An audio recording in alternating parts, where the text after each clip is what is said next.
दोस्तों, मैं हूं आदिल खान आज़ाद। आज है 19 सितंबर 2025। आप देख रहे हैं आज़ाद वन इंडिया पर मिडिल ईस्ट मॉर्निंग न्यूज़। इस शो में आज आपको दिखाएंगे हूथीज का ड्रोन और मिसाइल हमला, इसराइल के इलाज शहर पर सीधा वार, धमाके की तस्वीरें आई सामने। रफा में इसराइल का बड़ा नुकसान, हमास ने हम भी उड़ाई, कई इसराइली फौजियों की मौत। हमास के एक और लीडर जिंदा आए सामने। कतर में इसराइली स्ट्राइक की कामयाबी पर फिर से उठे सवाल। इसराइल ने लेबनान में फिर शुरू किए भारी हमले, हिजबुल्लाह के ठिकाने तबाह करने का दावा। ईरान को आखिरकार घेरने का हो गया ऐलान। इस महीने के आखिर तक यूरोप वापस लगाएगा पाबंदियां। और लीबिया के किनारे डूबा सूडानी माइग्रेंट्स से खचाखच भरा जहाज, 2/3 लोगों की मौत। सवाल खैर, मिडिल ईस्ट मॉर्निंग शो आप देख रहे हैं। सबसे पहले खबर इसराइल से, जहां पर एक बार फिर से दहशत मच गई जब हूथीज के ड्रोन इलाज शहर की तरफ बढ़े। चारों तरफ सायरन बज रहे थे, लेकिन हूथीज के इन ड्रोन्स को रोक पाने में इसराइल के एयर डिफेंस सिस्टम नाकाम साबित हुए। नतीजा ये हुआ कि इन ड्रोन्स ने डायरेक्ट जाकर हिट किया, और जिसकी तस्वीरें सामने आई। अभी तो आप अल जजीरा की हेडलाइन देख रहे हैं। Suspected Houthi drone attack strikes Israeli city of इलात। इलाज शहर पर हमला हुआ है, और ये कहा गया है कि ये यमन के हुदैदा बंदरगाह पर जो हमले किए थे इसराइल ने, उसके बाद ये यमन ने बदला लिया है। अब ज़रा तस्वीरें देखिए, आज के बुलेटिन में तस्वीरें ज़्यादा हैं। ये वो ड्रोन आया और आप देख रहे हैं कि वहाँ पर पब्लिक है खड़ी हुई, और उसके बाद ये इसराइली पब्लिक है, कुछ काउंटर्स लगे हुए थे। उसके बाद एक ड्रोन आ रहा है, सायरन बज रहे हैं, और ये ड्रोन चला जाता है, लोग इधर से उधर जाते हैं। बताया गया कि जब ये सायरन बज रहे थे, दूसरे इलाकों में बहुत से लोग बंकर्स में छुप गए थे। न सिर्फ ड्रोन से हमला किया गया, बल्कि मिसाइलों से भी हमला किया गया। उसके बारे में हेडलाइन बताएंगे, लेकिन ये ड्रोन जाकर हिट कहाँ हुआ वो जान लीजिए। ये जो आप सीसीटीवी फुटेज देख रहे हैं, ये हैब्रू सोर्सेस के अकॉर्डिंग जो है हमें मिली हैं, और कहा गया है कि ये वो मोमेंट है जब यमनी ड्रोन ने इलात में एक होटल पर आकर स्ट्राइक की। एक होटल पर आकर ये ड्रोन टकराया, और उसके बाद वहाँ पर ये आप देख रहे हैं कि आग सी लग गई। तो ये ड्रोन टकराया है और डायरेक्ट हिट किया है, इसे इसराइल के एयर डिफेंस सिस्टम नहीं रोक पाए। इसके अलावा 2 तस्वीरें और सामने आई, जिसमें ये पता चला जब वो ड्रोन टकरा गया उसके बाद धुआं उठता हुआ दिखा, लेकिन उस ड्रोन ने उस होटल को क्या नुकसान पहुंचाया तो आप वो देख सकते हैं। होटल की दीवारें काली पड़ गईं और काला धुआं उड़ रहा था। कुछ नीचे आग लगी थी, कुछ छोटा सा एक आग का स्पॉट आपको ऊपर दिख रहा होगा। लेकिन ये एक बड़ी फिक्र वाली बात इसराइल के नज़रिए से है, क्योंकि उनके सो कॉल्ड सबसे मजबूत और शानदार एयर डिफेंस सिस्टम्स इस ड्रोन को जिसकी स्पीड कम होती है उसको रोकने में नाकाम रहा है। जबकि सायरन ऑलरेडी बज रहे थे, इट मीन्स कि एयर डिफेंस सिस्टम एक्टिव होगा। अगर मिसाइल्स आती, मिसाइल भी आई, लेकिन क्या हुआ, यही सारी आए रात में, और उन्होंने सुबह ये रात करीबन 1 बजे अपना बयान जारी किया 19 सितंबर को, और इन्होंने लिखा है, और अपने इस बयान में यमनी आर्म फोर्सेस, हूथीज की जो यमनी आर्म फोर्सेस है उसके मिलिट्री स्पोक्सपर्सन याहिया सारी ने कहा कि हमारी यमनी आर्म फोर्सेस ने आज कई मिलिट्री साइट्स को और कई सेंसिटिव टारगेट्स को हिट किया है इसराइल में। एक इसमें से एरिया ये बताया गया याफा, अल रशश, और दूसरा बेरशेबा जो कब्जे वाले फ़लस्तीन का इलाका है।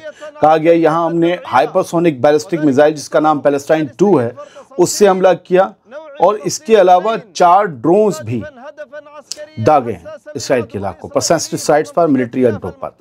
और ये 18 सितंबर को हमला हुआ, शाम के वक्त का था, और उन्होंने 19 को इसका बयान दिया।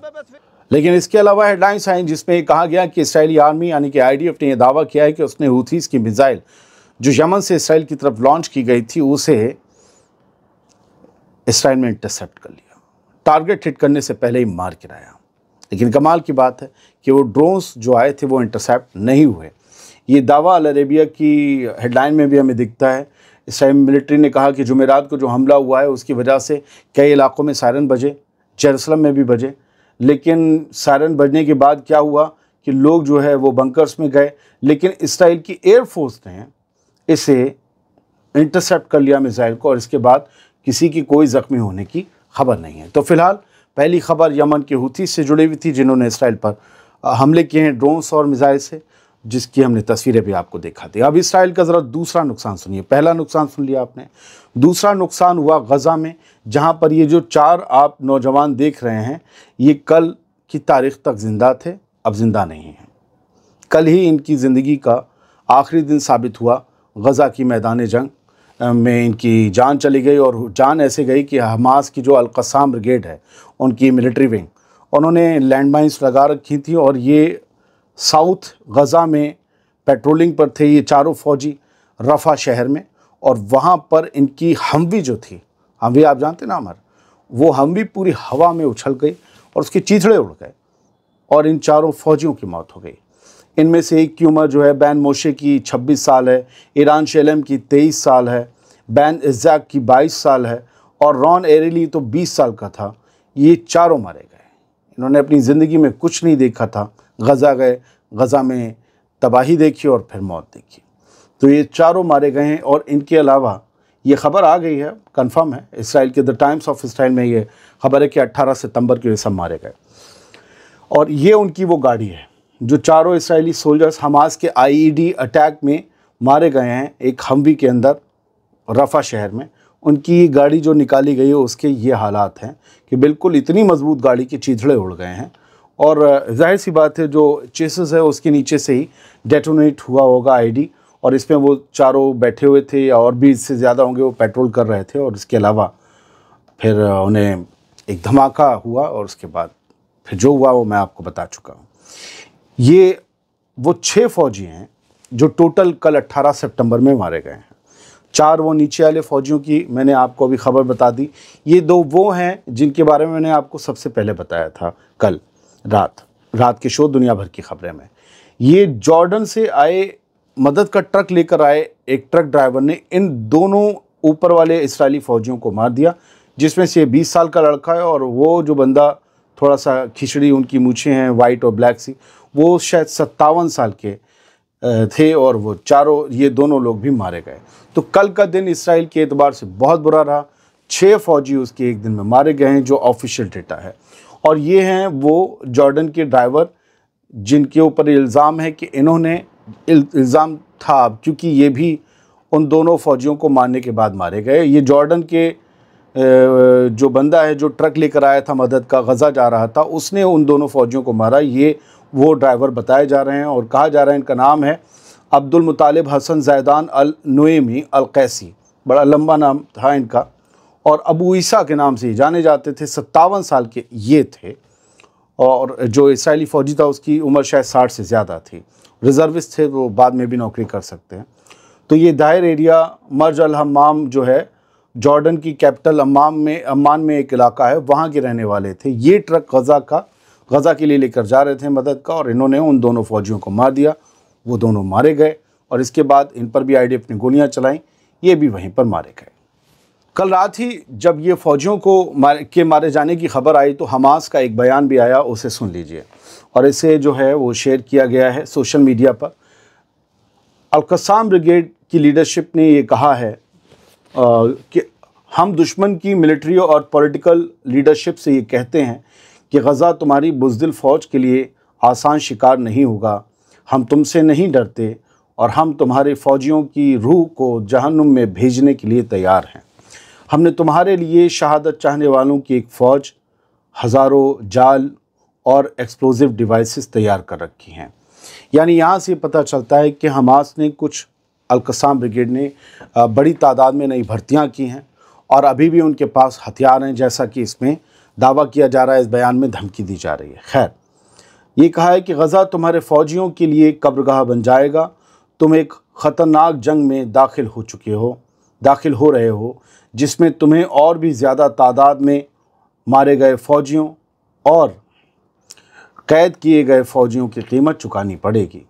हमने अपने मुजाहिदीनों को या लड़ाकों को तुम्हारी गाड़ियों के केबिनों में बम लगाने के लिए ट्रेंड किया है और तुम्हारे बुलडोज़र हमारे लड़ाकों के लिए मेन निशाना होंगे और हमारे यहाँ बंद कैदियों की तादाद बढ़ाने की वजह बनेंगे। मतलब हम तुम्हें किडनैप कर लेंगे। ये धमकी हमास की तरफ से दी जा रही है। इसमें बयान में कहा गया, तुम्हारे कैदी गज़ा शहर के कई इलाकों में बिखरे हुए हैं और जब तक नेतन्याहू उन्हें मारने का फ़ैसला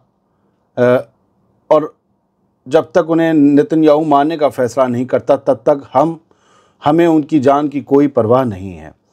इस क्रिमिनल ऑपरेशन की शुरुआत और इसके एक्सपेंशन का मतलब है कि तुम्हें कोई भी कैदी नहीं मिलेगा, कोई भी होस्टेज नहीं मिलेगा, न जिंदा और ना ही मुर्दा, और उनका हश्र रॉन अराज जैसा होगा, और ये जीत या शहादत के लिए जिहाद। मतलब रॉन अराज जो थे, बताया जाता है कि वो 1980 के दशक से अभी तक गायब हैं।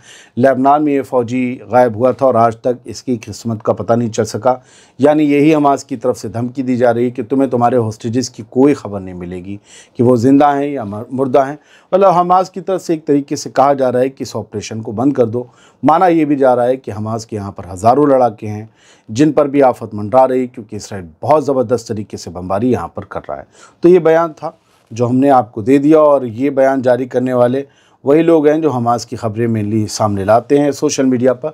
वॉरफेयर एनालिसिस ने खबर दी है। खैर, हमारा काम आप तक खबर को खबर की तरह पहुंचाना है, पहुंचा दिया। सुबह तक दोपहर तक ये खबरें आ ही जाएंगी खबरों में, न्यूज़पेपर्स में। खैर, footage from Israeli bombing on residential neighbourhoods. अब हमास चाहे जो भी धमकी दे रहा हो, लेकिन गज़ा की हालत ये है, हर रोज़ हर कहीं बॉम्ब गिर रहे हैं और गज़ा पूरा का पूरा तबाह होता चला जा रहा है। जो कुछ बचा भी था वो भी अब तबाही की कगार पर पहुंच गया है। ये गज़ा का हाल है। ठीक है, समंदर के किनारे से देखिए, ज़मीन के किनारे से देखिए, एक ही जैसा हाल है। एक और ख़बर है जो इसराइली वेबसाइट जे-फीड में आई है। कहा गया है कि हमास के ऑफिशियल बासिम नईम वो भी बिना किसी चोट और ज़ख्म के सामने आए हैं एक इंटरव्यू में, और जो इससे उनके आने से ये हुआ है कि कतर में जो इसराइल ने अटैक किया था उसकी कामयाबी पर एक बार फिर से शक और शुबा पैदा हो गया है, सवाल उठ रहे हैं। और अब शक करने की क्या ज़रूरत है, ख़ुद बेंजामिन नेतन्याहू मान चुका है कि ये हमला कामयाब नहीं रहा। हमें ऐसा लगता है, और अगर वो ज़िंदा बचें तो हम फिर से उन्हें मारेंगे, हमास के लोगों को।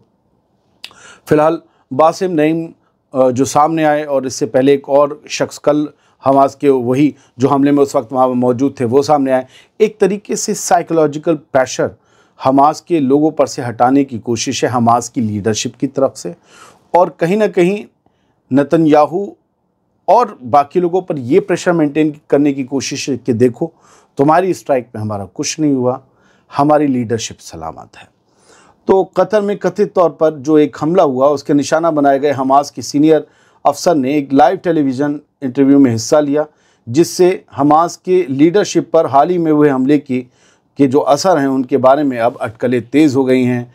क्या ये हमला फ्लॉप रहा? हाँ, इस्राएली अखबार भी कह चुके हैं कि हमला फ्लॉप रहा था, और इसीलिए बार बार हमास की तरफ से उनके पॉलिटिकल लीडर सामने आकर इस बात की तस्दीक भी कर रहे हैं।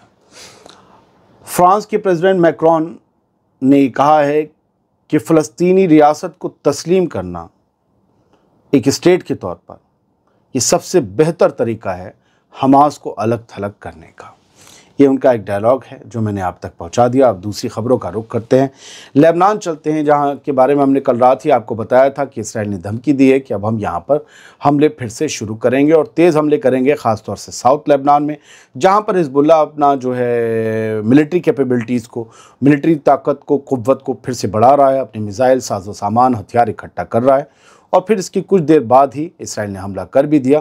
वहाँ पर शाम हो रही थी, हमारे यहाँ रात हो चुकी थी।